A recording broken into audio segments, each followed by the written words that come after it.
Jesus de Nazaré nunca disse que ninguém vai ao Pai senão por ele.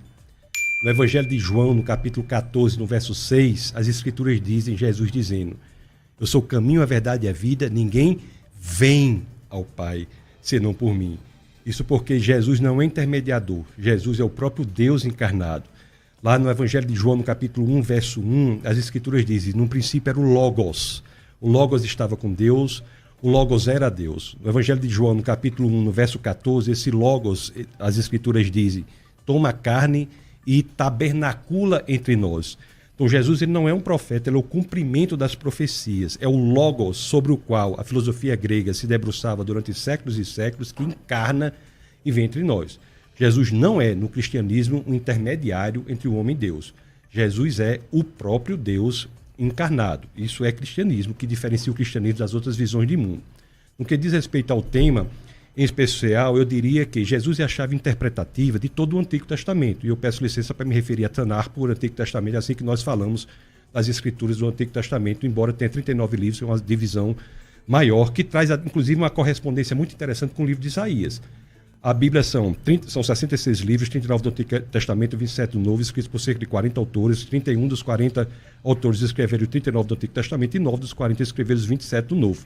Então, são 66 livros das Escrituras, que nós olhamos para Isaías, são 66 capítulos. E é interessante, se nós olharmos os 39 primeiros capítulos de Isaías, fala exatamente da libertação da nação de Israel dos outros povos. E quando nós entramos no capítulo subsequente ao 39º, que representaria o início do Novo Testamento, o título é O Senhor Vem. Então, até mesmo nessa divisão, você tem uma correlação imediata do Antigo Testamento com as Escrituras, sem falar de outros temas. Por exemplo, no dia da queda, está em Gênesis 3, Gênesis 1, Gênesis 2, é uma comunhão muito boa entre o homem e Deus. E Gênesis 3 tem a queda. Em Gênesis 3, no capítulo 3, no verso 21, as Escrituras dizem que o Senhor veio e vestiu de pele Adão e sua mulher. Então, isso daí é uma passagem muito interessante, mas se nós olharmos pela lente interpretativa de Jesus de Nazaré, toma uma dimensão muito maior, muito mais profunda, muito mais bela, porque nós estamos vendo ali que o que houve ali foi um sacrifício animal, aquelas peles não eram artificiais.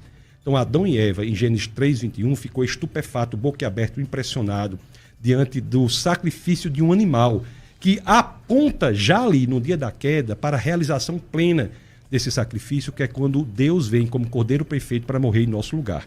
Então todas as passagens do Antigo Testamento, e nós podemos falar sobre elas, podem ser interpretadas de forma mais plena, mais bela e mais profunda pela lente interpretativa, ou se o senhor me permite, pela lente hermenêutica, que é Jesus Cristo. Ok. Mirra. Ficou de você me responder.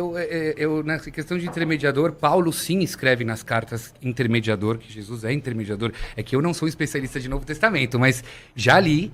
E sim, Paulo deixa claro que Jesus é um intermediador, que para nós da religião judaica é um problema. Você não pode intermediar. Nós falamos diretamente com Deus. Então, para mim, isso é uma questão de sustentabilidade numa religião. E a questão do o homem é o senhor do Shabat. Isso não dá para dizer que o homem é o senhor do Shabat. Isso é 10 mandamentos. Como que o cristianismo explica o homem é o senhor do Shabat? Você vê outras alternativas que eu estou dizendo em relação. O que eu estou falando é que Jesus é a chave interpretativa do Antigo Testamento. O tema do debate é: o Novo Testamento, a teologia cristã, está de acordo com o Antigo Testamento? O que eu estou lhe mostrando é que o Novo Testamento não só está de acordo, como dá ao Antigo Testamento uma profundidade, beleza e amplitude maior que é inimaginável se nós não olharmos para o Antigo Testamento pela lente do Novo Testamento. Esse é o tema. Se formos para Noé, por exemplo, o exemplo de Noé. A segunda epístola de Pedro fala que Noé é o primeiro pregador. Então nós podemos entender a história de Noé, né? Lá em Gênesis, no capítulo 6, no verso 11, inclusive, diz que Deus julgou a maldade do mundo porque estava cheia de violência. Aliás, em hebraico... Hamas.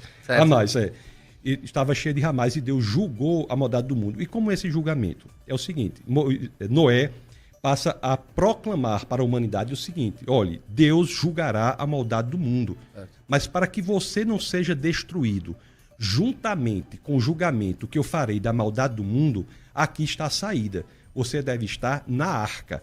Aqueles que estiveram na arca estavam a salvo da destruição decorrente do julgamento que Deus fez da maldade do mundo. É interessante que o Novo Testamento, quando olha para isso, diz: olha, nós somos Noés da contemporaneidade e Jesus é a nossa arca. O apóstolo Paulo, ele se refere dessa forma a Cristo, e isso me chama a atenção, porque nós aprendemos no cristianismo que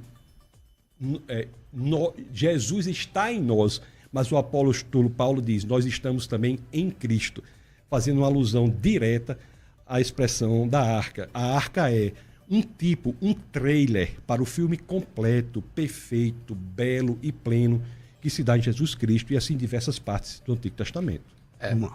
Bom, eu me apego às várias cartas de Paulo que ele fala Deus e Jesus Cristo, quer dizer, na visão dele, para mim, não é Deus e Jesus são duas coisas, e os próprios profetas, Oséias 11:9 fala Aniquiel veloish.